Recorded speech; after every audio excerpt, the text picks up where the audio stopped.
Magandang gabi, Philippine Air Force. Alamin natin ang magiging lagay at taya ng panahon ngayong gabi ng Huwebes at para sa mga susunod na araw. Para sa ating sign of dissipation, patuloy na umiiral ang easterlies o yung mainit na hangin na nagmumula sa karagatang Pasipiko.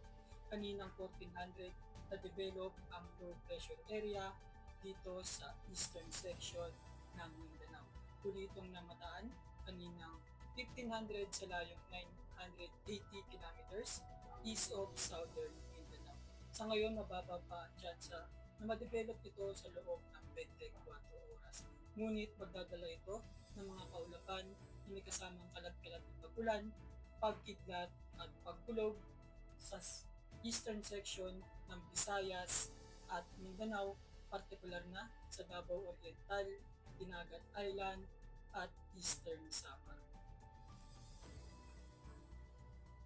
Dahil dito, asahan bukas sa buong Luzon kasama na ang Metro Manila, Central at Western section ng Visayas, pati na rin dito sa Zamboanga, ang bahagyang maulap hanggang sa maulap na kalangitan na may mga pulupulong pag-ulan, pagkidlat o pagkulog na madalas sa hapon o gabi.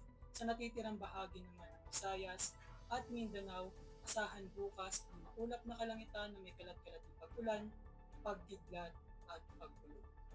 Para sa magiging lagay at taya ng panahon sa loob ng 3 araw, simula Sabado hanggang Lunes sa Metro Manila, Cavite, Angeles, Lipa, at Zamboanga. Sa Sabado, asahan ng bahagyang maulap hanggang sa maulap na kalangitan na may pulupulong pag-ulan, pagkidlat o pagkulog.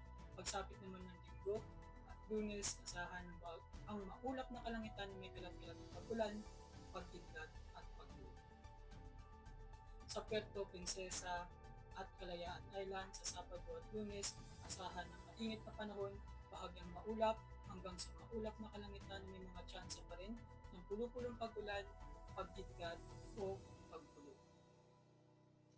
Sa Lapu-Lapu at Davao sa Sabado at Lunes, asahan ng maulap na kalangitan na may kalat-kalat na pag-ulan, pagkidlat at pagkulog, dulot yan ng trough ng low pressure area.